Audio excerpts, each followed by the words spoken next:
Yes, people, welcome back to the 1894. I'm Hugh and I've got Dara here with me, as I always do, for the City versus Fulham preview. Another game for the Blues. They're coming thick and fast. Champions League next week, but this is a Premier League fixture that we're slightly concerned about due to the fact that Fulham managed to beat Liverpool in Anfield like ourselves, but it shows they're capable of turning up at a big game, and it's one we're going to break down now for you. What are you thinking about it going into it, Dara? Yeah, we have every right to be concerned, but same time we're coming in, we're back on form now. Hopefully, we've just hit 5 past Southampton. I can't see why it wouldn't be the same against Fulham, but it's not like they just try to sit back. They play good, expansive football for the players they have, so it will be tough. I'm not expecting a walk in the park anyway.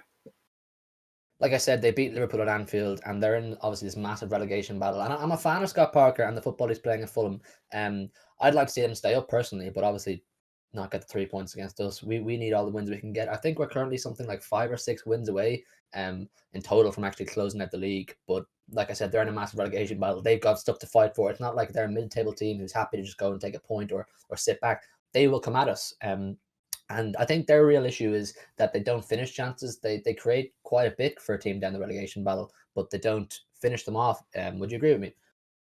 Yeah, definitely. They're like Brighton in a way, only they're not as bad when it comes to the expected goals. But they have good players. They have good creative teams. I've seen them. They've switched up formation like 4 or 5 times. I've seen them play as a 5, as a 3, as a 4-4-2, 4-2-3-1. It's very, considering the limited players he has, Scott Parker can get a lot out of them. So it's cause for concern. But we should be confident enough going in. We're top of the league, 11 clear. They're down in a dogfight.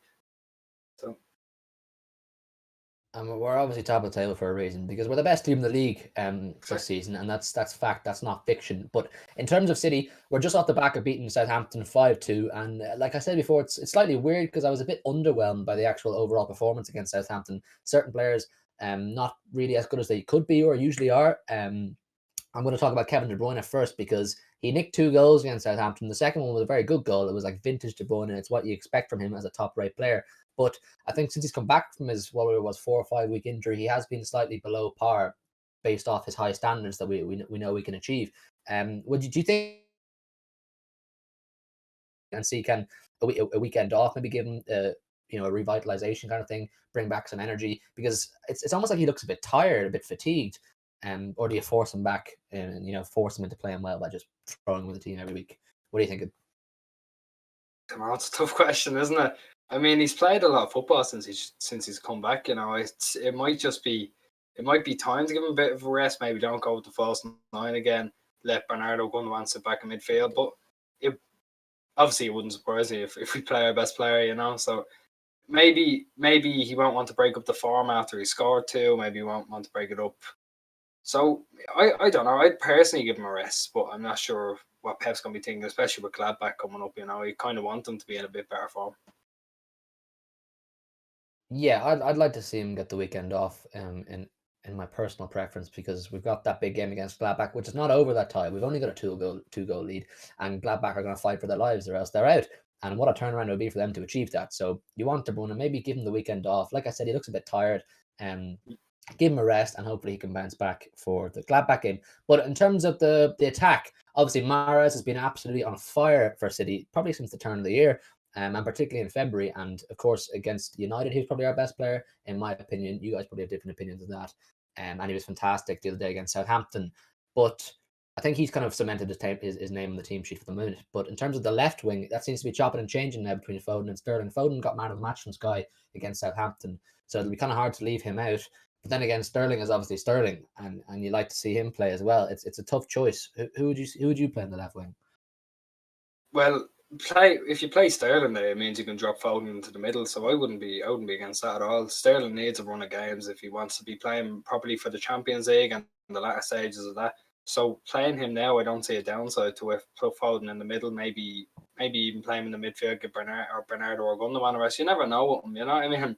We'll have the energy there with him in the team, so I don't think he should be moved at all after going about 3 games without playing. So I don't personally think we should give Bernardo a rest. I think what Bernardo needs is game time. I've found over the years with Bernardo that the more he plays, the better he gets. It's when you leave him out for a period of time, it's like he gets a bit rusty or he loses a bit of confidence. But when he's one of those players that you can play into form, like, which is what I think Pep's trying to do with De Bruyne right now, but probably slightly unsuccessfully. So I'm kind of happy with either combination of Bernardo Gundo, Bernardo Foden. But Bernardo and Foden are very similar players. They both inject a huge amount of pace, which is actually what our team is based around and Pep football is based around.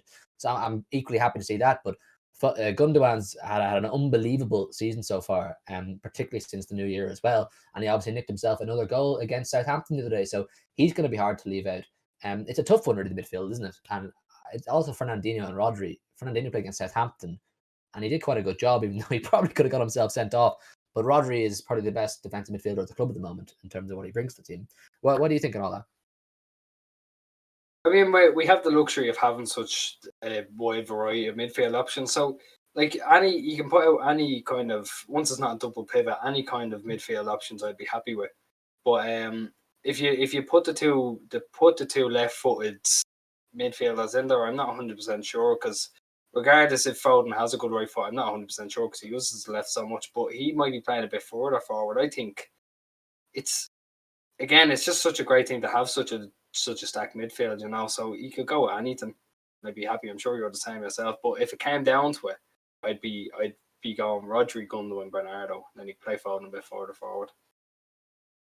Foden can play in the false nine. He's such a versatile player. He's got such a massive toolbox that he can dip into whenever he needs, depending on where he plays, and that's what will eventually make him a fantastic player. I'd imagine a club legend if he stays, because he's one of those players that he can play anywhere and he'll do a job, and he's proved that. But I think Pep has said recently in interviews, and he said it for a while now, that Foden's still got a lot of learning to do, which is kind of strange to say that. I don't know if he's trying to keep his ego down, keep him down to earth, which would make sense. But I think it's time for Foden to play regularly, and you find a place in the team, and the midfield is probably the best suited place. So I'd love to see him get a proper run now. The team, he was left out for a couple of games or else on the bench for a couple of games. Give him a start and see how he gets on. He was fantastic against Southampton, and it's no surprise he got man of the match. So I'm happy with that. But let's talk about the defence. Another place where we've got fantastic depth. The news is that Ake is back in fitness. He's able for selection for the first time in God knows how long. And of course, then you've got the chopping and changing between Stones and Laporte alongside Diaz. So Pep's got a massive headache to make there. Well, what's your ideal centre back partnership for the Fulham game? For the Fulham game, I think it will just be Diaz and Stones again. I think you'll know the kind of attacking threat that Fulham can pose. So I think you'll go with that with their good defence in mind. But with the way he's been playing Zinchenko this season, it wouldn't surprise me if Ake had to go at left back and just kind of drifted in the way Laporte did against Burnley.